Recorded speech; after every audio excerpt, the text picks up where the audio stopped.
The federal ఆంధ్రప్రదేశ్కి స్వాగతం. వేణుంబాక విజయసాయిరెడ్డి ఇది ఆంధ్రప్రదేశ్లో ప్రస్తుతం రాజకీయాల్లో హాట్ టాపిక్. వేణుంబాక విజయసాయిరెడ్డి, ఆయన్ని విజయసాయిరెడ్డి అని కొంతమంది, సాయిరెడ్డి అని కొంతమంది చాలా ఇష్టంగా క్లుప్తంగా పలుకుతారు.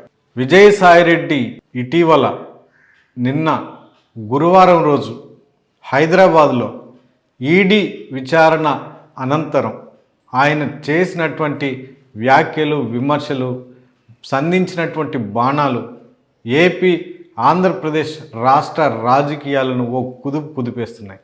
నేను ఇప్పుడు రాజకీయాల నుంచి విరమించుకోదలుచుకోలే. మళ్ళీ కూడా చెప్తా ఉన్నాను, నేను మళ్ళీ జూన్ ఈ నెల 25వ తారీఖు ఒక సంవత్సరం ముగుస్తుంది. ఆ ముగిసిన తర్వాత మళ్ళీ నా రాజకీయ రంగ ప్రవేశం ఏ రకంగా ఉంటుందని నా మీడియా మిత్రులతో నేను పంచుకుంటాను. నేను జగన్ వద్ద పాలేరుగా పనిచేశానని, జగన్ కోసం తాను ఎన్నో రకాలుగా కష్టపడి పనిచేశానని, వైఎస్ఆర్సీపీ పార్టీ గురించి, జగన్ కుటుంబం గురించి తాను రాజీ లేని కృషి పని చేశానని, కానీ జగన్ చుట్టూ ఉన్నటువంటి ఒక కోటరి తనను పొగబెట్టి బయటకు పంపించిందని ఆయన సంచలనమైన వ్యాఖ్యలు చేశారు. ఇవి ఆంధ్రప్రదేశ్ రాష్ట్ర రాజకీయాల్లో ఓ కుదిపేస్తున్నాయి. ప్రత్యేకించి వైఎస్ఆర్ కాంగ్రెస్ పార్టీ శ్రేణుల్లో ఇవి హాట్ టాపిక్ మారాయి. వీటిపైన ఇప్పుడు ఆ శ్రేణులంతా చర్చించుకుంటున్నారు. వేణుంబాక విజయసాయిరెడ్డి బేసిక్ ఆయన ఒక గొప్ప ఆడిటర్. ఆయన స్వతహాగా రాజకీయ నాయకుడు కాదు. వైఎస్ఆర్ మరణ అనంతరం జగన్మోహన్ రెడ్డి ఏర్పాటు చేసినటువంటి వైఎస్ఆర్ కాంగ్రెస్ పార్టీలో ఆయన వచ్చి చేరారు. 2019లో అధికారంలోకి వచ్చిన తర్వాత మరి ప్రాముఖ్యమైనటువంటి రోల్ పోషించే స్థాయికి ఆయన ఎదిగారు. ఆడిటర్గా మంచి నాలెడ్జ్, తెలివితేటలు ఉన్నటువంటి విజయసాయిరెడ్డి చాలా తక్కువ సమయంలోనే నంబర్ 2 స్థానానికి ఎదిగారు. ఆయన రాజకీయ నేపథ్యం, ఆయన పార్టీలో ఎదిగిన క్రమం, ఆయనకి వరించినటువంటి రాజకీయ పదవులు, ఇవన్నీ ఆంధ్రప్రదేశ్ రాష్ట్ర ప్రజలకి క్లియర్ కట్గానే తెలుసు. ఇవన్నీ జగన్మోహన్ రెడ్డి ఆయన మీద ఉన్నటువంటి అభిమానంతో ఇచ్చారన్న టాక్ కూడా ఆ పార్టీ శ్రేణులు వినిపిస్తుంది. స్వతహాగా ఆయన ఆడిటర్ అయిన రాజకీయాల్లోకి వచ్చిన తర్వాత ఆయన పార్టీని చక్కదిద్దే పని జగన్మోహన్ రెడ్డి ఆయనకి అప్పగించాడు.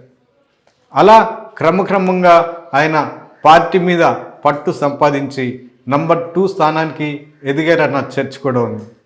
ఆ నేపథ్యంలోనే ఆయనకి రాజ్యసభ స్థానం ఇచ్చి ఢిల్లీలో వైఎస్ఆర్ కాంగ్రెస్ పార్టీ తరఫున ఢిల్లీ కేంద్రంగా ఒక లాబీ చేసే విధంగా పార్టీ కార్యక్రమాలని, పార్టీకి సంబంధించినటువంటి అంశాలని, ప్రభుత్వానికి సంబంధించినటువంటి అంశాలని ఆయన ఢిల్లీ కేంద్రంగా నడిపించే బాధ్యతని ఢిల్లీ పెద్దలను తరచుగా కలుస్తూ ఎలాంటి సమస్యలు రాకుండా చక్కదిద్దే పని బాధ్యతలు ఆయనకి అప్పచెప్పారు జగన్మోహన్ రెడ్డి అన్న చర్చ కూడా వినిపిస్తుంది.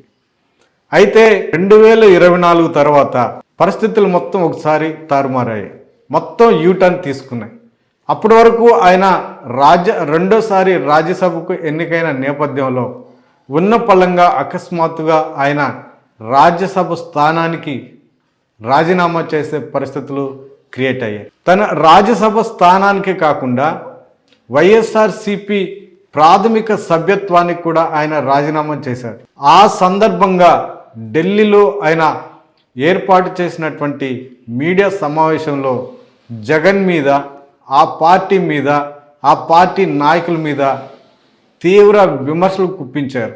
జగన్మోహన్ రెడ్డి దగ్గర ఉన్నటువంటి కోటరి జగన్ని నాశనం చేస్తుంది, రెండోసారి అధికారంలోకి రాకపోవడానికి ఆ కోటరే కారణము, ప్రజలకి నాయకుడికి మధ్య గ్యాప్ పెంచింది కూడా ఈ కోటరీనే అని రకరకాలుగా విమర్శలు గుర్తించారు. అయితే ఈ సందర్భంలో గురువారం నాడు ఈడీ విచారణ మరోసారి ఆయన మీడియా ముందుకొచ్చి ఆయన చేసినటువంటి వ్యాఖ్యలు కూడా చాలా కలకలం రేపుతున్నాయి. వైఎస్ఆర్సీపీలో మరి ముఖ్యంగా వైఎస్ఆర్సీపీ శ్రేణుల్లో ఇవి కలకలం రేపుతున్నాయి.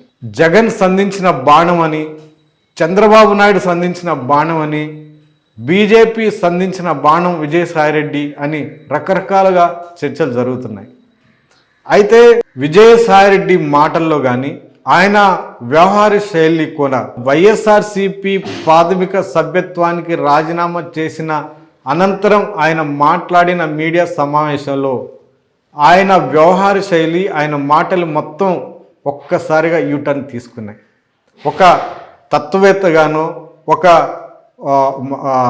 ఎక్స్పర్ట్గాను, ఒక నిపుణుడుగాను, రాజకీయ విశ్లేషకుడుగాను ఆయన మాట్లాడిన విధానం, తాను రాజకీయ వ్యవసాయం చేస్తున్నాను, రాజకీయాలకు సన్యాసం తీసుకుని వ్యవసాయం చేసుకుంటాను, అలాగే నా తుది శ్వాస వరకు నా జీవన అని ఆయన చెప్పారు.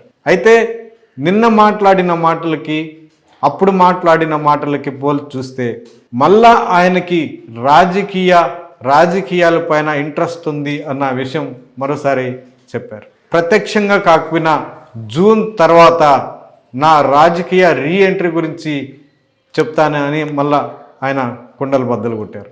ఢిల్లీలో ఆయన మాట్లాడినప్పుడు ఎప్పుడూ ఎన్నడూ లేని విధంగా దేవుళ్ళ గురించి, మతం గురించి, వాటి మీద ఆయనకున్న నమ్మకాన్ని గురించి, వాళ్ళ మీద, దేవుళ్ళ మీద, దేవతల మీద ఆయన ఒట్టేసి చెప్పిన మాట తీరు ఒకసారి పరిశీలిస్తే బీజేపీకి ఆయన అత్యంత సమీపంగా ఉన్నారు. విజయసాయిరెడ్డి వెనకాల, బీజేపీ వెనకాల ఉండి, బీజేపీ కేంద్రంగా ఇదంతా ఈ కార్యక్రమాలు అన్ని జరిగిస్తున్నట్టు కేంద్ర బీజేపీ పెద్దలే ఈ కార్యాచరణ మొత్తం రూపొందించినట్టుగా ఒక చర్చ కూడా వినిపిస్తుంది. ఆయన మాటల్లో కూడా ఈ విధానం అంటే ఈ రాజకీయ ఎత్తుగడ కూడా కనిపిస్తుందన్న చర్చ కూడా మరోవైపు వినిపిస్తుంది. ఈ నేపథ్యంలో విజయసాయిరెడ్డి ఏ రకమైనటువంటి రాజకీయ ప్రవేశం చేయనున్నారు, ఏ పార్టీలోకి ఆయన ఎంట్రీ ఇవ్వబోతున్నారు అన్న అంశాలు కూడా కీలకంగా మారాయి.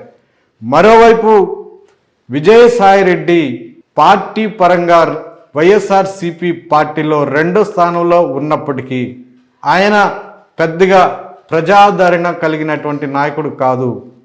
ఆయన వల్ల వైఎస్ఆర్ కాంగ్రెస్ పార్టీకి కానీ, జగన్మోహన్ రెడ్డికి కానీ, ఆ పార్టీ శ్రేణులకు కానీ ఎలాంటి డ్యామేజ్ అయ్యే అవకాశాలు లేవు అన్న చర్చ కూడా ఆ పార్టీ శ్రేణులు వినిపిస్తుంది.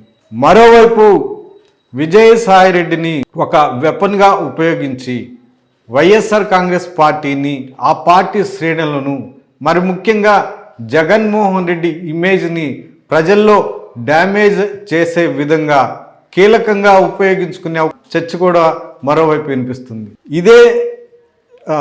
ఈ రకమైనటువంటి చర్చ ఇప్పుడు ఆంధ్రప్రదేశ్ రాష్ట్ర రాజకీయాల్లో హాట్ టాపిక్గా మారింది. భవిష్యత్తులో విజయసాయిరెడ్డి ఏ యూటర్న్ తీసుకోబోతున్నారు, రాజకీయాలకు వస్తారా, జగన్మోహన్ రెడ్డిపై ఇంకా ఎలాంటి విమర్శలు సంధిస్తారు, టీడీపీ మీద, కూటమి ప్రభుత్వం మీద, సీఎం చంద్రబాబు మీద ఏ రకమైనటువంటి బాణాలు సంధిస్తారనేది భవిష్యత్తులో చూద్దాం.